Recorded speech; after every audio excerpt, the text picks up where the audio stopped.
It's time to get your champagne wishes and caviar dreams. Welcome inside the Hall of Fame. Now, can you dig that? Boom! Welcome inside the Hall of Fame. I'm Booker T, 6-time world champ, 2-time Hall of Famer. Got my man Brad Gilmore here with me. As always, want to welcome everybody inside. Get your champagne wishes, caviar dreams. Man, we got a lot to talk about. UFC 309 went down this weekend, as well as we cannot not talk about what happened on Friday night with Mike Tyson and Jake Paul on Netflix. Okay, on Netflix. Brad, how you feel, dog? Well, I mean, I feel good, Book. We can talk about it, but we'll talk about what happened on Friday because a lot of people didn't even get to see the fight because of Netflix, man. Come on, man. You know what? I just went and watched it on Netflix today, and it was perfect. Yeah, because it wasn't live. Exactly. I know they're going to get it together, but they should have. I think what happened with Netflix is I think they underestimated the amount of interest that this fight generated because at one point I read 65 million people were trying to watch this fight. That is a astronomical number. Oh, man. You don't think they set up the bandwidth that actually handled that? You think they just say, No. look, ain't gonna be but a couple of 100,000 people watching this, and we ain't No, I think they expected demand. I don't think they expected it to that amount. I really did, because if they did, then it wouldn't have gone down. I can agree with you on that. You know what? I think they definitely shot themselves in the foot as far as, what are we to expect going forward with Netflix and the streaming thing? Come on. Here's the thing too, is we know on Christmas Day they're having 2 NFL games, including the Texans playing the Ravens, I believe. And Beyonce was just announced today that she's performing at the halftime. So it's going to draw a rating on Christmas Day. It's going to draw a huge rating. So that's going to be the next big test for Netflix before WWE takes over in January. Now, I know WWE is probably not going to have 65 million people tuning into every Monday Night Raw. Tyson was its own thing. Yeah. But still, you want to make sure that those streamers are staying up, man. I think they said they had 72,000 people in the arena. Yeah, in the arena. Yeah. Right. Man, that's pretty good. That's pretty damn good. Let's talk about the fight. Yeah. Let's talk about the fight. No. It went. Look here. It went almost exactly the way I thought it was going to go. Right. Mm-hmm. I mean, I said Mike Tyson had 2 rounds in him. All right. He had about a round and a half. Jake Paul, I must say, he's a merciful man. He's a merciful man because he carried Mike Tyson for that 8th round. All right, he carried him. I mean, I can't say it any different than that. I think he could have got Mike Tyson out of there if he wanted to, but I think that would have really tarnished the reputation of Jake Paul throughout the rest of his life if he would have went out there and knocked Mike Tyson out. God forbid, hurt Mike Tyson. What do you think about that? Do you think he carried him? Do you think the fight was fixed? Because I heard it was look here. I heard it was a script came out. Look here, no. I was looking at some shorts, and at one point, Mike Tyson leaned in, or actually Jake Paul leaned in and looked like he perhaps whispered something in Mike Tyson's ear. I don't know. I can be wrong on that, but that's what it looked like. Look, do you think the fight was fixed? I don't think it was fixed. If the fight was fixed, because Book, coming from pro wrestling, if the fight was fixed, I would have scripted this completely different. You know what I mean? I would have look, if there was a script, honestly, if there was a script, don't you think they would have scripted Mike to knock Jake down at least once, Jake to rally back, like to have a little bit more drama and not literally stand around. Rocky Five. Yes. Rocky Five. Little street fight action going. Antonio Tarver. Okay, I get it. I get it. Yeah. Yeah. There would have been a little bit more Rocky Balboa to it, and there wasn't that. So no, I don't think that it was scripted. Now, do I think the other part of your question that you asked? Do I think Jake Paul carried Mike Tyson? Absolutely, he absolutely did. Because I think it was maybe around 4 or 5, Mike started getting hit. Boom, boom, boom, with a combination from Jake. His hands were kind of at the middle of his chest. He wasn't looking to block it, and that's when I was like, "Oof, this is not going to be pretty." Yeah. And I think Jake knew there. He's like, "Look, I have respect for this man. He's 58 years old. Obviously, I could end this fight if I wanted to right now." Because Jake, I don't know what he did, what kind of diet he was on, but my man was big. My guy had some arms on him. He looked like he came ready to fight. He was huge. He definitely was a heavyweight. Yeah. And look, he's got some power in his hands. There's no doubt about that. We've seen him put guys down before. So yes, could he have dropped Mike? I think that he could have. So yeah, I respect Jake. I do. I respect Jake for. Do you think so you think he did the right thing? I think he did the right thing. Okay. Because here's the thing. We talked about going into this fight. This is kind of a lose-lose for Jake in a lot of ways. Like if you go out and you put Mike Tyson down, you beat up a 58, nearly 60-year-old man, somebody who's kind of universally loved, especially in the boxing world, doesn't really do well for you in any form or fashion. But the fact that Mike went 8 rounds, Jake won the fight, that was kind of like the best case scenario for both of them in a way. It was a win. It was a win. It was a win for both guys. But for a second, literally a second, I saw flashes of the old Mike. Oh yeah, that first round, he nailed him a couple times, and it was like, oh hey, look at that, man. Actually, they said on the scorecard they gave Mike the first round. You know what? He did win the first round. Okay, Mike won the first round. All right. Second round, I saw they gave him. I don't know if I agree with that, but he definitely won the first round. Yeah. And I think it was a moral victory for Mike, and I know that's not something that the fans necessarily wanted to see. But Mike going 8 rounds after what we found out, had this multiple blood transfusions back in June. He said he almost died in the hospital, lost 20 pounds of weight, was able to come back several months later, fight a guy who's more than half his age and go 8 rounds, even if he got carried. Nevertheless, that's a win for Mike Tyson. And when he woke up the next morning, his bank account had $20 more million in it than it had the night before, which is also a win. Yeah. I know it's not all about the money, but that's also a win. Oh, man. Like you said, moral victory for Mike. I think for Mike being able to go 8 rounds, I don't care if they're 2-minute rounds, people don't really understand what it takes to go into that square circle and do that, what those guys do. They say you don't play boxing. You really, truly don't. They talk about how much time you have to put in for a 10-round or a 12-round fight is something that I don't even want to even think about trying to do at 59 years old, Mike at 58. For Mike to be still standing, I don't care if he didn't even have anybody throwing punches back at him. If he just had to go in there and do 2-minute rounds for 8 rounds by himself, shadow boxing, if he was still standing up at the end of the 8, I'm serious. I give him a whole lot of credit just because I know how hard it is for me to get in the gym these days and really like bang it out. When I go in the gym today, like if I try to bang it out like I did when I was 30, I'm gonna be off for like 3 or 4 days. I mean, my body's just gonna react totally different, almost like in reverse of what it used to be. Now, if I work out one day, take off a day, work out a day, take off, I feel great. Mike Tyson had to literally pour everything into getting ready for this fight. And I'm sure that right there took everything out of him going into this fight. That's just my opinion. I think you would agree with this. Well, let me ask you, Book, you would consider yourself in shape, right? I'm in pretty good shape. You're in good shape. Would you consider yourself in ring shape? No.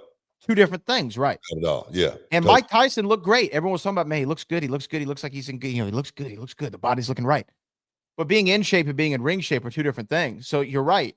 To go 8 rounds, even if they're 2-minute rounds, with 14-ounce gloves on, by the way, that's a victory for Mike. And you know what? Roy Jones, man, I love Roy Jones Jr. I think he's one of the most incredible boxers of all time.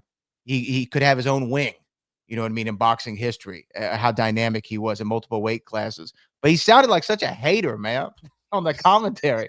I don't like, he's biting his mouthpiece. I don't like it. I don't like it. Why is he, something with the oxygen, you know, his legs. I don't like how his legs look. His legs don't look good. He's 58, Roy. You know what, man? The commentators, sometimes I think they just don't know what their job really is. They don't know they're supposed to be promoting the fight. They actually feel like they should be in the fight. Roy looking for a rematch. Look, Roy looking for one more payday. That's what he's looking for. It wasn't only Roy. It was like Roy, Lennox, Vander maybe. They were all trying to figure out a way to talk themselves into something. You know, God bless Vander Holyfield, but I don't think he knew what the hell he was.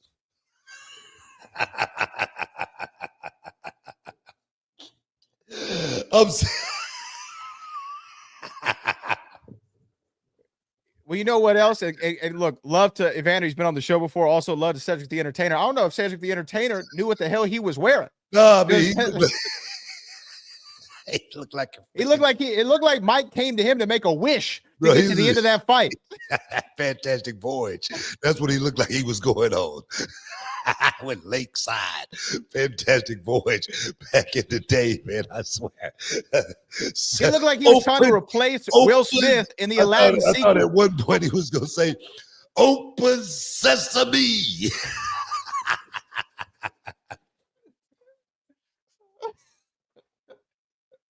I thought he was going to try to replace Will in the Aladdin sequel. You know what I mean? I don't know what was going on, man. Open sesame. No, man, but I got to work my way on one of them shows. I think I can fit in. I think look here, if those guys can get booked, I surely can get booked. I was on Sports Center this week. I want to talk about that. Yeah, we got to go to a break. I was on Sports Center this weekend. Stick around, guys. You're in the Hall of Fame. We'll be back in a minute. Can you dig it, sucker? And this episode is sponsored by Blue Chew. Guys, let's talk about it. Let's talk about sex. Hey, you remember when you was always ready to go? I'm talking about strapping the rocket on it, man. Going straight to the moon. I'm talking about getting it done. If you want that extra confidence, I got something for you. Listen up. BlueChew.com. Blue Chew is a unique online service that delivers the same active ingredients as Viagra, Cialis, Levitra, but in a chewable tablet at the fraction of the cost. But the great thing, Book, is you can take it any time, day or night, so you can plan ahead or be ready whenever an opportunity arises. The process is simple. You sign up at BlueChew.com, consult with one of their licensed medical providers, and once you're approved, you'll receive your prescription within days. The best part, guys, it's all done online on the internet. So there's no doctor's visit, no awkward conversations, no waiting in line at a pharmacy or any of that. And the thing is, Book, Blue Chew's tablets, they're made right here in the USA and prepared and shipped direct to your door in a discreet package, so no one is the wiser. You know, let's just get it out there, guys. Blue Chew wants to help you have better sex. Discover your options at BlueChew.com. It's like this. Chew it and do it. And we've got a special deal for our listeners. Try Blue Chew absolutely free when you use promo code Booker at your checkout. Just pay $5 for shipping, man. That's BlueChew.com. Use promo code Booker to receive your first month absolutely free. Visit BlueChew.com for more details and important safety information. And, you know, we want to thank Blue Chew for sponsoring the Hall of Fame podcast. Chew it and do it. Boom. Welcome back inside the Hall of Fame. I'm Booker T, 6-time world champ with my man, Brad Gilmore. And we got to talk about, what went down this weekend. Of course, not just the Mike Tyson fight, the undercard, the Mario Barrios versus Ramos, man. That fight right there for me was the one that, I don't know. I think that fight might have stole the card. And I was talking about that fight with Brad before the show actually kicked off. Mario Barrios, Ramos, as well on that card, man. It was close. Man, that was a knockdown, drag out. Mario Barrios. I mean, I love this dude. I love him. But I tell you, man, if he get touched on the chin, he could go. He could go real quickly. But I tell you, he bit down on his mouthpiece, and what a hell of a fight. Fight of the night. Fight of the night. The ladies rocked it too. That cut, man. Woo, buddy. God, man. Oh man, she looked like a filet mignon. I'm serious, man. Bloody. You know what I mean? Raw, man. Don't even put it on the grill. That's what she looked like. And I tell you, man, you know what? Netflix, even though with the mishaps and whatnot, it was a pretty good card. It was a pretty good card. Yeah, I will say the Mario Barrios. It almost had that same feel. I'm sure for the people in there that Kimbo sliced out of 5,000. You know, I'm serious. Just the atmosphere. You know, being out among all the stars. It's a great night for the people. So yeah, man, it had to be pretty awesome. Well, yeah, I mean, I want to say first about that Barrios Ramos fight. I mean, Ramos was set up to kind of just go out there and take a L, right? I mean, that's what this fight was set up for. No. Hold on. Because all they were talking about was, you know, Mario's, he's now a proven champion. He's in the best shape he's been in. He's, focused. He's ready. He's a new dad. He's got new this. You know, he's bigger. He's stronger. He's faster. His technique's better. And Ramos looked like he was proving that prophecy for them for the first 6 rounds. And all of a sudden, this man woke up. He woke up and realized what was on the line. It was a championship. Now, the fight ended in a draw, which, is very Texas State Athletic Commission-y. I love my people in Texas, but, sometimes some weird results come up with that athletic commission. No, I get what you're saying, but Ramos, I've seen that story many, many times. He's just a slow starter. I mean, but as far as being a great technical boxer, I'm talking about there are levels to this game, and Ramos he's an B plus A level fighter. He could beat anybody on any given night if he touch you with that right hand. And I tell you, Barrios looked great. He looked great, but Barrios always looks great at the beginning of the fights. With Tank Davis, he had Tank Davis on his heels pretty much until he got hit. And then he had to raise up off the gas a little bit. Even going down, he got back up, and he was still pressing the gas against Tank Davis. That's just the way Mario Barrios fight. But all in all, it was a great fight. Yeah, I'm trying to remember who was it that we saw Barrios fight. Fabian Maidana, right? We saw that earlier this year when he fought Maidana at T-Mobile in Vegas on the same night as Canelo. And remember what we said at the end of the fight? We looked at each other and be like, man, it doesn't look like Mario won that fight just based on his face. Yeah. How much abuse he took. And he took a lot of abuse here. Now, when you talk about Amanda Serrano, Katie Taylor, again, to me, I understand how a fight can end in a draw. I can understand it, right? Doesn't mean I like it. I feel like there's got to be something in boxing to make these things not end in a draw because it's so frustrating. I think that fight was really, really hard to judge. It was hard. I understand. It was so hard to judge. You know what I mean? Because Serrano, she definitely, had more of the power punches. But Katie Taylor, man, she was throwing a barrage. I mean, she was unloading every time she got a chance. Lefts, rights, and foreheads. But look here, that's part of the game. And when you get a lefty and a righty in there, that's always going to happen. That's just part of the game. My thing is, I think that fight is warranted a rematch. I do too. Run it back one more time. We got to have a triple threat just one more time with that one right there, because I think the people would love to see it just one more time. Seriously, because it was a war, man. The ladies, they could have easily stopped that fight. You know what? They should have stopped that fight. There was a point where I thought that they perhaps they should have stopped that fight, but that's the warrior right there, and the ladies going out there and doing battle. I tell you, man, don't get no better than that. Also, really.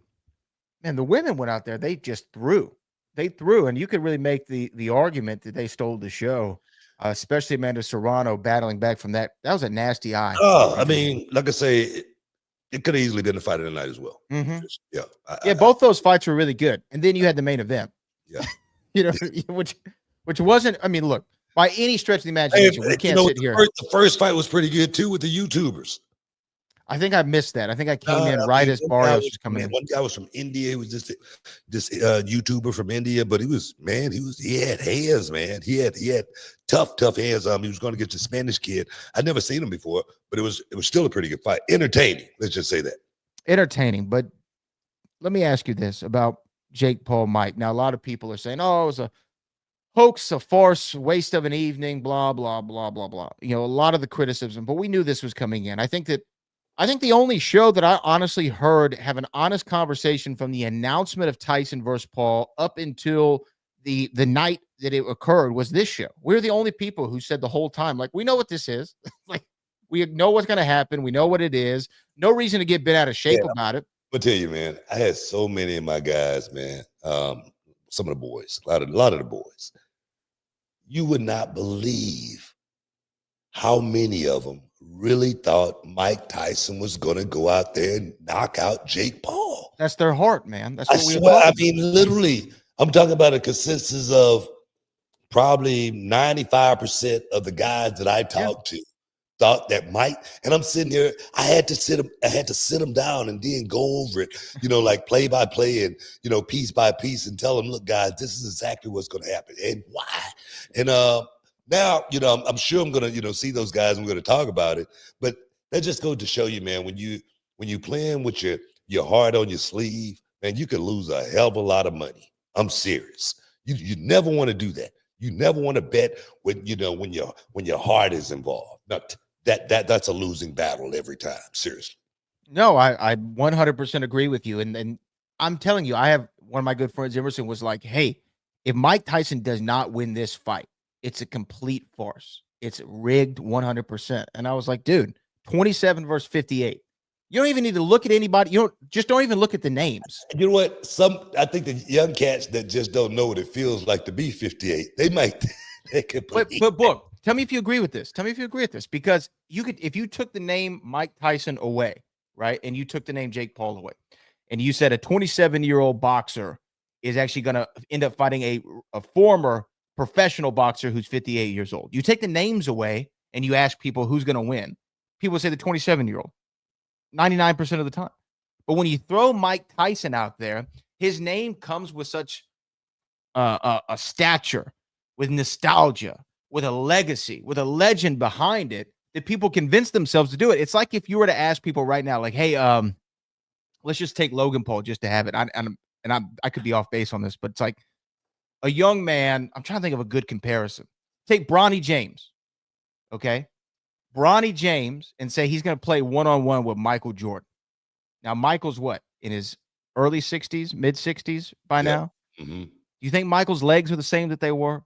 But if you say one-on-one, oh, Mike's going to get him, man. Mike's going to get him. Yeah, at least that's what you want. That's what you want. Because that's that feeling you got. You go back to those days when you saw Mike doing it at his height, at his peak.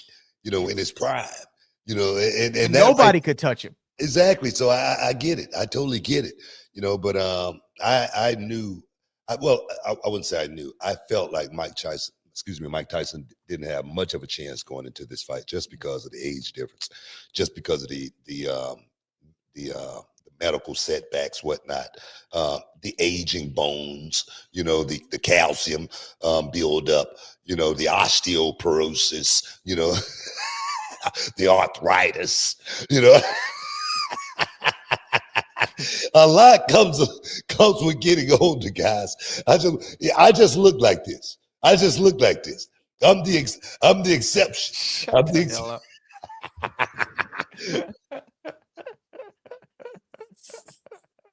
I'm like, how do you start putting yourself over? We're talking about Mike. Keep it on Mike. See, but I'm not taking punches. I know we're coming up on another break. I was on ESPN Sports Center this week. We want to talk about it. I was on Sports Center. That's what we need to be talking about. That's what all the people are talking about. All over the world, the people are talking about Booker T on Sports Center. When is he getting his own show? When is it coming? Is it coming in the fall? Is it coming in the summer? Is it coming next week? When is it coming? We'll talk about that. Stick around. You're in the Hall of Fame. We'll be back in a minute. Can you dig it, sucker? All right, everyone, it's Booker T and Brad Gilmore here, and we've got something exciting for all you sports, comedy, music, and theater fans out there. We're talking about Game Time, the fastest, easiest way to get your hands on tickets to your favorite events. That's right, Book. We love all those spontaneous, unforgettable moments, and Game Time is here to make them happen. Whether it's a last-minute decision to see a game or a sudden urge to catch a live show, Game Time has got you covered, giving fans access to tickets even at the last minute in over 60 cities across the United States and Canada. Hey guys, this ain't about getting in. This is about getting the best seats in the house. With Game Time, you can see images of your seat before you buy it. So no surprises there, guys. You can score tickets swiftly. Skip the line, guys. Just dive straight into the moment. Absolutely. And listen to this. Game Time guarantees the best prices. Find tickets in the same section in row for less elsewhere. Game Time will give you a credit of 110% of the difference. So there's no reason to wait, Book. So whether it's the thrill of the game, the laughter of the comedy, the rhythm of the music, or the drama of the theater, guys, don't let the opportunity skip by. Choose Game Time. Grab your tickets and just enjoy the moment. Live should be spontaneous, Book. So guys, don't miss out. Check out Game Time now on their app or at gametime.co. That's gametime.co. Take the guesswork out of buying tickets with Game Time. Just download the Game Time app, create an account, and use the code BOOKER for $20 off your first purchase. Terms apply. Lowest price. Gee, guarantee. Oh, yes. Boom. Welcome back inside the Hall of Fame, man. I know we got to talk about UFC 309 with that boy John Jones, Stipe Miocic, heavyweight extravaganza. But yeah, I was on Sports Center this weekend. I was on Sports Center, you know what I mean, chopping it up, you know, giving some of my expert knowledge, you know, as a contributor. Yes, and it was a great night. It was a great night. It was a great day. You know what? And the thing is, I felt like it's something that should be happening all the time. You know what I'm saying? You know what I mean? I'm talking about. I hear you. I'm talking about like on a weekly basis, something like that should be happening. You know, my face should end up on Sports Center or perhaps, you know, on platform, on show, something. But I don't know if you saw it or not, but raving reports.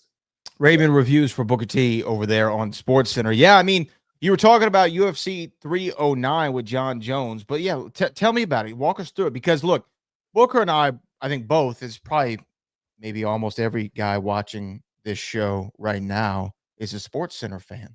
Mm-hmm. And who didn't grow up and still to this day, like, you know, some people they turn on something, I don't know, just to have on in the background. Yeah. Me, it's like I flip on ESPN, just leave it running. Whatever's on there. Wake up in the morning, boom. That's what it's on there. Yeah. You know, I'm seeing Stephen A going crazy. I'm seeing something happen, right? Yeah.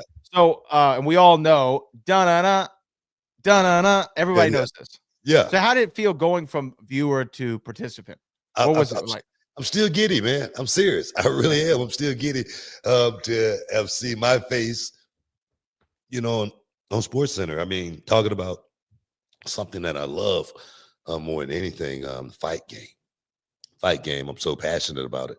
I got so much knowledge in my head about the fight game. I don't know. As a kid coming up, I always wanted to be Muhammad Ali. I just wanted to piece of, you know, what, you know, he went through in his life. I never got a chance to do that. I trained to box. Never got a chance to do it before I went to professional wrestling. But to be on Sports Center, to be on ESPN Sports Center, it's like a dream come true that I never had. Like you say, it's something that's been a part of our lives. Seemed like forever. Yeah. Right. And so for me, it's almost like, you know, kind of like when I used to wrestle, I always say it was like an out of body experience. I used to be able to sit back and watch what what the fan want to see opposed to what I want to do. And it was the same way. I say, okay, I got to act a certain way. I got to talk a certain way. I got to look a certain way. I got to be presented a certain way. So I had to step outside of myself to actually look at myself to actually deliver it properly. So it's kind of crazy if you understand what I'm saying. No, right I now. get you. I get you. It's that imposter syndrome. Yeah, That I think we have a lot. I mean, I would say this book, because 2024 has been a year of a lot of big stuff, for you, for me, for reality of wrestling, for the Hall of Fame. But I will never forget, talk about imposter syndrome, and not to be too self-congratulatory to the both of us at all, but I just want to say this. Why not? Congratulations. I know, what I'm saying, because we want to talk about UFC 309. But I will never forget getting that email that says, hey, Brad Gilmore, we want to officially welcome you to the Walt Disney Company, and then click here to sign your ESPN contract or whatever. And I was like, huh? Yeah. What? Yeah. And I remember we're on the phone. We're like, is this happening? Are we doing this? This is cool. Yeah. This is crazy. It's amazing, right? Yeah. And you know what it's all from? It's all from the people. It's all the people, man. People, seriously. We want to thank all you guys for making this happen, man. It's growing, man. It's growing. It's getting bigger and bigger like a snowball going downhill, man. It's getting faster, stronger. So just stay tuned, man. Just stay tuned. 309, Talk about MSG. Also, that's why I went into the Hall of Fame. I just want to throw that out there. John Jones. Great class, too. Yeah, what? You, Trish, Bruno, Backlund, Foley. Yeah. President John Jones versus Stipe. That fight went exactly the way I said it was going to go, right? Yes. I said I said this fight was going to go pretty much. I said 3 rounds. Just because John Jones, he's a great fighter. But Stipe Miocic, 42 years old, being off over 3 years. I thought that was his biggest setback more than anything. I thought that time off was going to be his worst enemy, but I thought it was the smartest decision that he ever could have made, staying out for that 3 years. His body didn't take any punishment for 3 years. Came back and made the biggest payday that he's ever made in his UFC career. Smart, very, very smart.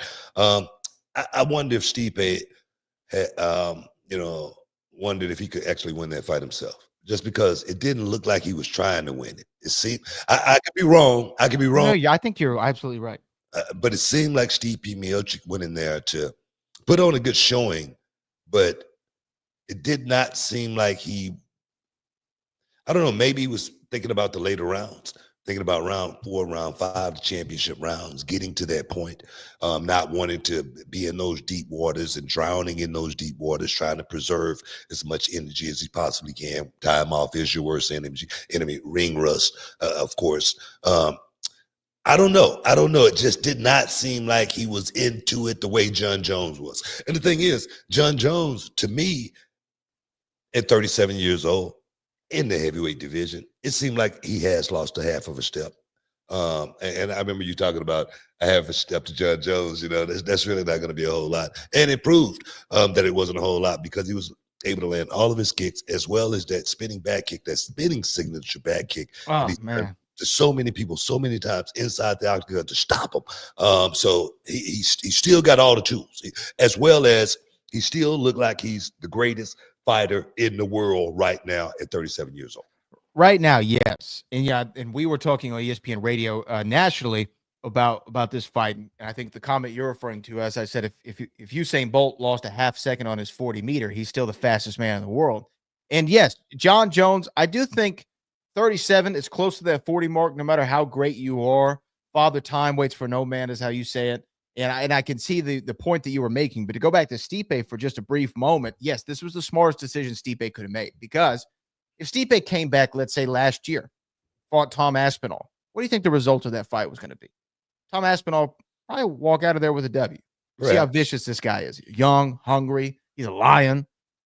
He goes out there and wins. That means there's no John Jones payday for Stipe, right? That goes out the window if he fights Tom Aspinall and loses. So he's like, look, I'm going to wait for Jones to be ready. I'm going to cash in on this money. Win or lose, I still win, right? And it looks like that's it for Stipe. I saw all the thank you Stipe posts going around. According to BetMGM, these are all estimated. They don't include any piece of the back end, of the gate, of the pay-per-view, any of that. but the estimated salary for Stipe Miocic was $4.2 million for that fight, right? Which would probably be the biggest payout he's gotten for a single fight in UFC career. So yeah, I think it was a good idea to take the fight for Stipe. No, like I say, it was smart. I know a lot of people, wonder why he was out for that amount of time, but I kind of figured, if the fight was going to get made, he was going to stick around and wait for that fight. And John Jones pretty much threw it out there, said Stipe was next. So I don't give a hoot. I'm waiting. At $4.2 million, I don't want to see that go out. I do not want to, mess that up in any way, shape, form. So I'm gonna stick around and wait on it. But I tell you, Michael Chandler, Charles Oliveira. Yeah, rough night for Michael Chandler. Rough night. Rough 4.5 round. No, but the guy's a warrior, man. He's a true octagon warrior, man. I mean, all the way from Bellator to the UFC, he's done nothing but go out there and prove his mettle inside that cage. And you're talking about a live dog. He was a live dog all the way to the end of that fight, and he proved it in the 5th round when he almost got Oliveira out of there. I tell you what, man, Oliveira, his plan was perfect. But I tell you, he looked stronger. He looked like the better fighter for 4 rounds, for 4.5 rounds. He looked like the better fighter. It seemed like he was going to cruise to victory. It seemed like he was going to stop Michael Chandler. Michael Chandler, this is actually the worst I've seen Michael Chandler look inside the octagon. And I wonder if it's, just say, for instance, when they first threw him inside the octagon, they threw him against Dan the Hangman Hooker. Mm-hmm. And he went out there and bam, dusted the Hangman off just like that. And from that day on, he's been fighting nothing but dogs. So I'm wondering, is he just putting too much on his plate? I do not see Michael Chandler winning the UFC championship. I don't see it happening. Well, I mean, he had that opportunity at first with Charles Oliveira, right? Remember back in Houston, that was during the pandemic, UFC 263, 262, somewhere around there. Yeah. Michael Chandler had the opportunity to be a lightweight champion, and he got stopped in the 2nd round by the same guy. But he came so close. Oh no, that's the thing about him, man. He looks good at some point in all of his fights. I agree with you. This is the worst that he looked. Maybe the best that he looked was against Dan Hooker. And I'm glad you say he didn't dust the Hooker off. You said the Hangman. I appreciate you for saying that. But yeah, as far as Michael Chandler goes, look, he's won 1 fight in his last 5. But you had to go say dust the hook off. I had to say it. You had to say it.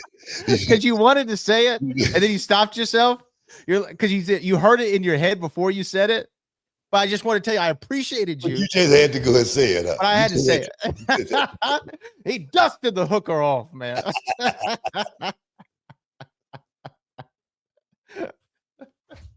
That's messed up, man. But he almost did it. We got to take a break, man. You're making me go over time. Stick around, guys. You're in the Hall of Fame. We'll be back in a minute. Hey, what's up, y'all? This is Booker T here alongside Brad Gilmore on the Hall of Fame podcast. Man, the NBA playoffs are rolling, and I'm pumped up about the matchups we're seeing. Imagine sitting courtside, feeling that playoff intensity. Hey everybody, Brad Gilmore here with the one and only Booker T, and today we're not just talking about wrestling, we're talking about something that's changed the game for both of us personally, and that's Mando whole body deodorant. Yeah, that's right, Brad. You know, the most valuable thing in the world could be that #1 draft pick or home field advantage throughout the playoffs, but you know what? Second time. Absolutely, Book, and let me tell you, managing body odor, that used to eat up a lot of time. Always worrying about it, especially around midday, but not anymore since we started using Mando. Yeah, but tell them why, Brad. Well, Mando isn't like those other deodorants that just mask the odor with heavy fragrances. Mando stops odor at the source. It blocks bacteria on your skin from breaking down sweat, which, by the way, is what really causes that BO.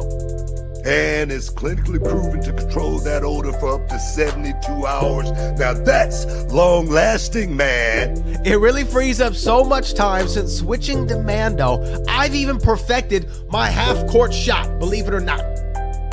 man. That's awesome. And let me add, I've been using Mando everywhere. Pits, grundles, and even those stinky crevices. We all got it's aluminum-free, cruelty-free, dye-free, and vegan. Designed by a doctor who knew what was up about body odor, man. And for our listeners, we got something special. New customers can get $5 off the Mando starter pack. That's over 40% off. Just use our code Booker at shopmando.com. That's shopmando.com. Use shopmando.com. Check out their starter pack. Brad and I would not steer you wrong. With Mando, you're really taking care of your body odor anywhere and everywhere. Give it a try and let us know what you think. All right, now back to wrestling. But remember, control your body odor anywhere, anytime with Mando, and save big with the promo code Booker at shopmando.com. Boom, welcome back inside the Hall of Fame, guys. This is our last segment here. We got to get out of here early here today. We got some super chatters. I know we want to get to them, Bradley, right? We do. Right. We do got to get to our super chatters. We have to get to them. So let's go to them right now here. If you have a chat, make sure you throw it in. And we're going to go with Super Chat. Eddie Kane Main, number 1 here. He said Fly Def is trying to catch up to Booker T's 5 times. Hey, man, 5-time champ. Give it up for Fly Def, man. Those guys been working hard at Reality of Wrestling, trying to make it to that next level. And I tell you, they're in the right place right now at the right time. So we're going to see exactly what's going to be the outcome. What's the future of Warren J, Zach Zilla. Right. We're gonna change Zach Zilla's name. We're just gonna call it. We got to change that, right? I mean, that's your call. He used to be Zach Mason. Now he's Zach Zilla. Well, we got to do something. Yeah. But those kids have definitely got great futures ahead of them. Definitely. Well, you mean Fly Def? Let me tell you right now, if you haven't watched Reality of Wrestling, guys, make sure you tune in. Make sure you catch up on your Reality of Wrestling. I want to thank our subscribers, man. I think they've gotten us up to 814,000 subscribers on our way to 900K. So we appreciate you guys. You don't mess with my little privates, man. We do appreciate all of you guys. Mike Woodson says Bones Jones is back, baby. And Jake Paul calling out Canelo. Come on. But then again, I want to see it. He did say at the end of the fight, Canelo, he needs me more than I need him. If you want to make some money, or if you want to do it, where the money man's at, something like that. The fight I want to see, man, is John Jones and Peretta. I think that's a money fight. And if Jones get past that, which I think he can, he moves on to Aspinall and call it a day. That's the way I see John Jones wrapping this thing up. I think Dana said he doesn't want to make the Pereira fight. Yeah, I mean, I'm just saying one thing. I would want to see it too. One thing about John Jones, I don't think he want to make that fight because right now Alex Pereira, he's a cash cow. I mean, he's the money guy. He's the face of the UFC right now.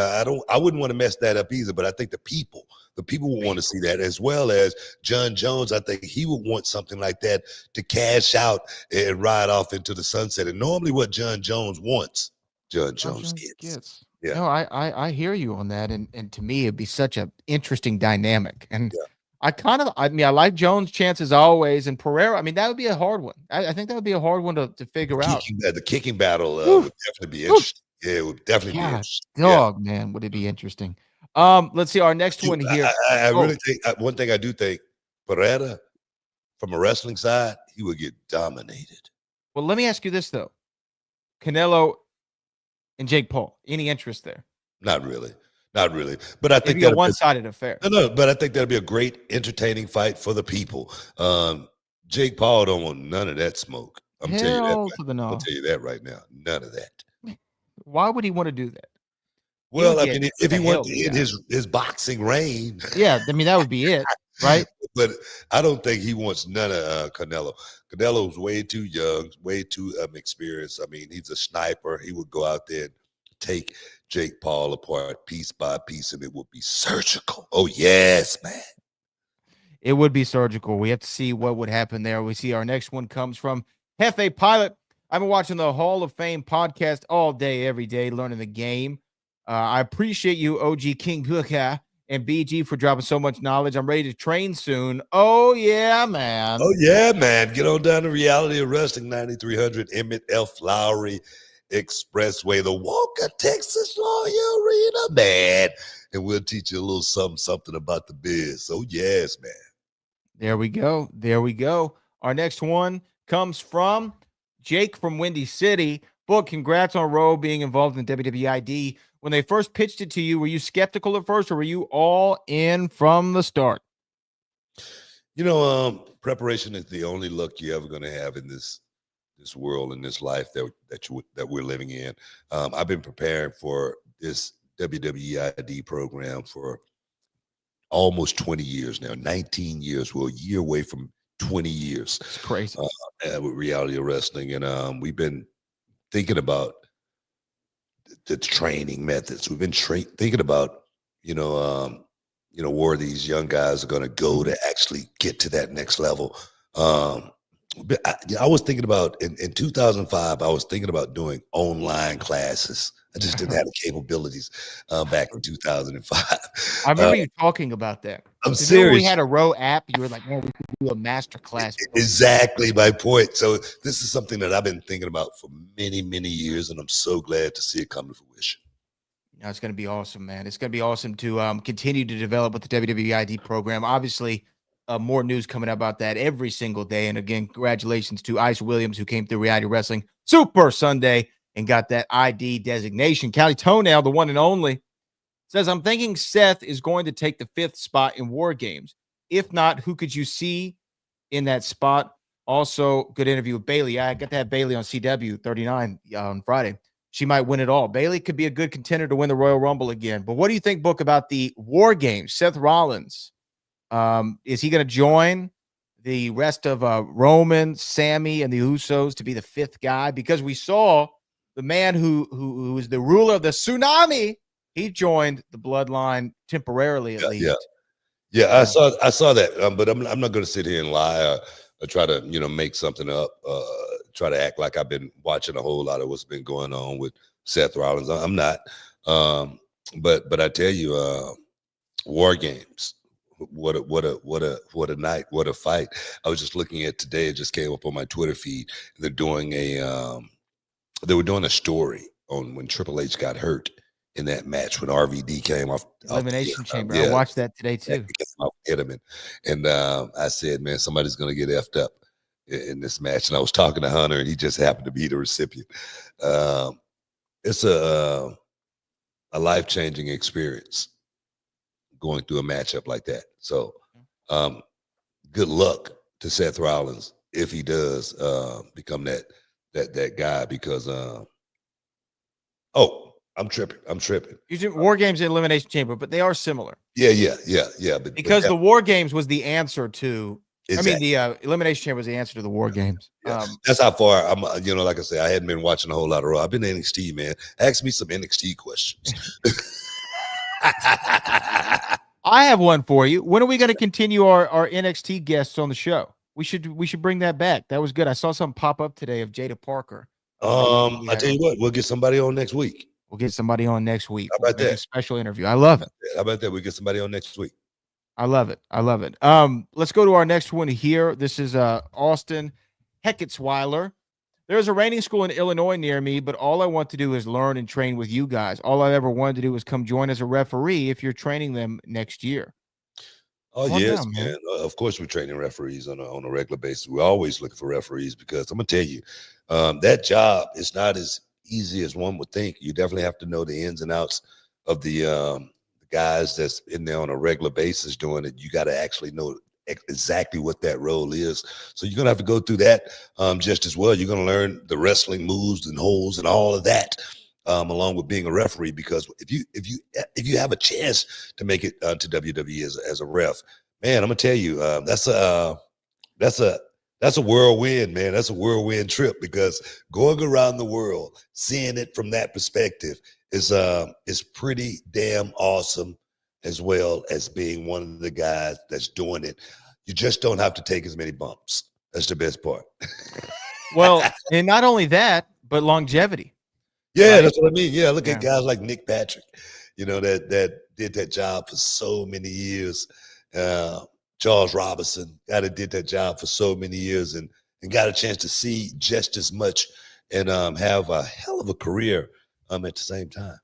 And Robinson's still going, man. Still going. You know, and yeah, if you want to train to be a referee, we got some great refs right now, and also you know, some WWE refs sometimes come down and help Jason Ayers. Big shout out to Jason Ayers, who's been coming to the shows and just, you know, helping out when he can on his off time. You know what I mean? That just means so much to all of us at Reality Wrestling. Really does, really does. And so I always want to make sure I give a big shout out to Jason for doing that. But yeah, man, come on down. Look, how many calls have you gotten in the last month of people moving to Houston, Texas? How many? Half dozen or more? At least 10 people. At least 10. See, there we go. At least 10 people, yeah. Uprooting their lives to come to Houston, Texas, the greatest city in the greatest state in the greatest country, to learn how to be a professional wrestler, ring announcer, a commentator, a referee, the whole 9 yards. We do it all. It's an institution. It's not just a school, it's an institution. You know what I mean? They don't say the school of Houston, they say the University of Houston, right? Yeah, there's a plethora of information that is offered. We offer a plethora of information at Reality Wrestling. Get some, want some, baby. I'm gonna tell you, we open 5 days a week. That's right. You know, we one of these schools that just open on Wednesdays. No, man, we 365 all year long, man. It's a 2-year course. Because I don't think you can learn wrestling in 3 months, 6 months. Wrestling is a lifetime. It really, truly is of learning. And if you want to be the best, you got to put literally your heart and soul into it. So, guys, come on down to Reality Wrestling if you want to be perhaps the next big superstar. Superstar, baby. Superstar. We had one come in real quick, and then we got to wrap. Shinsuke Nakamura is exactly what LA Knight needs. The different styles are going to mesh well together. I'm glad he's back. Shinsuke and LA Knight. Yeah, I like that combination as well. I like that matchup as well because LA Knight needs something to spark his flame again. Seemed like he's gone dim just a little bit.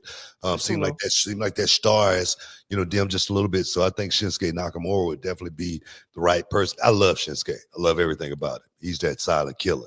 He's that assassin. He's that ninja. Oh yes, man. So yeah, I like that. Any more That's it. We got to get up out of here, man. I want to thank everybody for stepping inside the Hall of Fame, getting your champagne wishes, caviar dreams, Bradley, for all the heavy lifting. As always, and until next time, peace. We love you. And we out. Oh, yeah.